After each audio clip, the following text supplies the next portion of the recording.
कहते हैं कानून सबके लिए बराबर होता है, लेकिन जब उसी कानून को पढ़ने वाली एक मासूम लड़की को अपने इंसाफ के लिए भीख मांगनी पड़े तो सोचिए उस पर क्या बीतती होगी। कोलकाता के उसी कॉलेज की दीवारों ने उस रात एक खौफनाक साजिश देखी, जहां किताबों की जगह हॉकी स्टिक चली और इज्जत एक वीडियो कैमरे में कैद कर दी गई। उस लड़की का नाम भले ही आज छुपा हो, लेकिन उसकी आवाज़ अब खामोश नहीं रहेगी।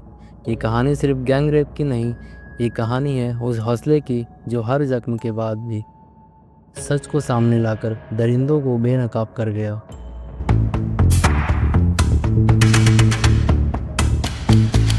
कोलकाता भारत का एक ऐसा शहर जो कभी विद्या का मंदिर कहा जाता था, जहाँ हर साल हजारों लड़के लड़कियाँ बड़े सपने लेकर कॉलेजों में दाखिला लेते थे। किसे पता था कि इसी शहर का एक कॉलेज, दक्षिण कोलकाता लॉ कॉलेज, 25 जून 2025 को एक ऐसी दरिंदगी का गवाह बनेगा जो आज भी लोगों को झकझोर कर देगी। उस रात एक 24 साल की लड़की जो सेकेंड ईयर लॉ स्टूडेंट थी, अपने दोस्तों और परिवार से दूर बस एक बेहतर कल बनाने आई थी। उसे क्या पता था कि जिस जगह वो कानून सीखने आई है, वहीं उसे इंसाफ के लिए चीखना पड़ेगा। 25 जून 2025 की शाम कैंपस में दिन भर छात्र संघ चुनावों की चर्चा चल रही थी। उसी बहाने छात्र संघ के एक सदस्य ने लड़की को कॉलेज के गार्ड रूम में बुलाया। कहा गया कि तुम्हारे विचार जानने हैं, कुछ ज़रूरी बात करनी है। वो लड़की नॉर्मल सी स्टूडेंट थी, उसे क्या पता था कि उस कमरे में उसके साथ क्या होगा। जैसे ही वो गार्ड रूम पहुंची, दरवाज़ा बंद कर दिया गया। शाम के 7:30 से रात के 10:50 तक 3 लोग, मनोजित मिश्रा जिसकी उम्र 31 साल, जैद अहमद जिसकी उम्र 19 साल और प्रतिम मुखर्जी जिसकी उम्र 20 साल, इन तीनों ने मिलकर उस लड़की के साथ गैंग रेप किया।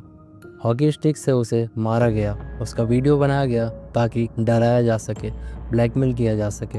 और उस कमरे के बाहर एक चौथा किरदार था, कॉलेज का सिक्योरिटी गार्ड पिनाकी बनर्जी, जिसने सारी आवाज़ें सुनी लेकिन चुप रहा। लड़की ने दरवाजे पर दस्तक दी, कहा मुझे जाने दो, मेरी मदद करो, लेकिन पिनाकी ने दरवाज़ा नहीं खोली। उसने आंखें मूंद ली, जैसे उसकी खामोशी भी इस साजिश का हिस्सा थी। 3 घंटे तक ये सब झेलने के बाद लड़की किसी तरह खुद को संभालती है। वो वहाँ से भागती है, चोटिल हालत में कांपती हुई। उसे पता था कि अगर उसने चुप्पी साध ली तो ये दरिंदे और हिम्मत करेंगे। वो सीधा पुलिस स्टेशन पहुँचती है, रात में ही शिकायत दर्ज कराती है। वो बयान देती है कि कैसे उसे बुलाया गया, बंद किया गया, मारा गया और ब्लैकमेल किया गया। उसे धमकी दी गई कि अगर उसने कुछ कहा तो वीडियो वायरल कर देंगे, उसके बॉयफ्रेंड को जान से मार देंगे। लेकिन अब वो डरने वाली नहीं थी। पुलिस ने इस केस को गंभीरता से लिया। 26 और 27 जून को तीनों मुख्य आरोपियों को गिरफ्तार किया गया। मनोजित मिश्रा और जैद अहमद को तालबागन क्रॉसिंग के पास पकड़ा गया। प्रतिम मुखर्जी को उसके घर से उठाया गया। 28 जून को पिनाकी बनर्जी, वो गार्ड जिसने मदद नहीं की थी, उसे भी गिरफ्तार कर लिया गया। एसीपी प्रदीप कुमार भूसाल के नेतृत्व में 5 अफसरों की एसआईटी बनी। पुलिस ने DNA sample, hockey stick, CCTV footage और आरोपी के मोबाइल से वीडियो क्लिप्स जब्त किए। मनोजित मिश्रा के कपड़े, लाल कुर्ता, हल्के भूरे रंग की 6 जेब वाली पैंट सबूत के तौर पर रखी गई। 26 जून को पीड़िता का मेडिकल टेस्ट हुआ। चोट के निशान उसकी कहानी सच साबित कर रहे थे। जैसे ही ये मामला सामने आया, कोलकाता के सियासी गलियारों में भूचाल आ गया। बीजेपी ने आरोप लगाया कि मनोजित मिश्रा टीएमसी के छात्र संगठन से जुड़ा था। बीजेपी ने कन्या सुरक्षा मार्च निकाला। कांग्रेस और सीपीआई ने भी विरोध दर्ज कराया। ममता बनर्जी की सरकार पर सवाल उठने लगे। क्या आरोपियों को पार्टी का संरक्षण मिला? टीएमसी ने सफाई दी कि पार्टी का कोई लेना देना नहीं है, जिसने अपराध किया है वो बच नहीं पाएगा। इधर एनसीडब्ल्यू यानी राष्ट्रीय महिला आयोग भी हरकत में आया। एनसीडब्ल्यू की चेयरमैन ने मुख्यमंत्री को चिट्ठी लिखी, कहा कि पीड़िता और उसके परिवार की सुरक्षा सुनिश्चित की जाए। प्रदर्शन बढ़ते गए। पुलिस ने बीजेपी नेताओं को हिरासत में लिया, लेकिन सड़कों पर गुस्सा कम नहीं हुआ।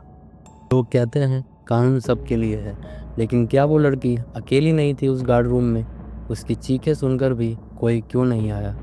क्या कॉलेज प्रशासन ने पहले कभी कुछ देखा नहीं? क्यों पिनाकी बनर्जी ने अपनी नौकरी बचाने के लिए एक लड़की की इज्जत को ताक पर रख दिया? आज Kolkata law student gangrape case court में है। आरोपियों को अलीपुर के ACJM कोर्ट में पेश किया गया। 4 दिन की पुलिस रिमांड मिली। SIT लगातार सबूत इकट्ठा कर रही है। सोशल मीडिया पर हर रोज एक नया वीडियो, नया बयान वायरल होता है। लड़की को डराने की बहुत कोशिश हुई, लेकिन उसने कहा, मैं पीछे नहीं हटूंगी। ये मामला कोई पहली बार नहीं हुआ।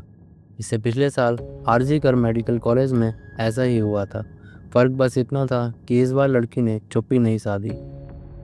उसने अपनी आवाज़ उठाई और शायद अब हजारों लड़कियों के लिए एक मिसाल बनी। कहानी यही खत्म नहीं होती, क्योंकि सवाल अभी भी जिंदा है। क्या कॉलेजों में बेटियां सुरक्षित हैं? क्या राजनीति अपराधियों को बचा लेती है? क्या समाज कभी पीड़ित के बजाय अपराधियों से सवाल करेगा? कहते हैं सच्चाई दबाई जा सकती है, मिटाई नहीं जा सकती। उम्मीद है इस केस में भी इंसाफ जीतेगा और उस लड़की की लड़ाई लाखों को आवाज़ देगी। आपके शहर में, आपके कॉलेज में, आपके आसपास कभी कोई ऐसी चीख सुनाई दे तो खामोश मत रहिए, क्योंकि खामोशी सबसे बड़ा गुनाह है।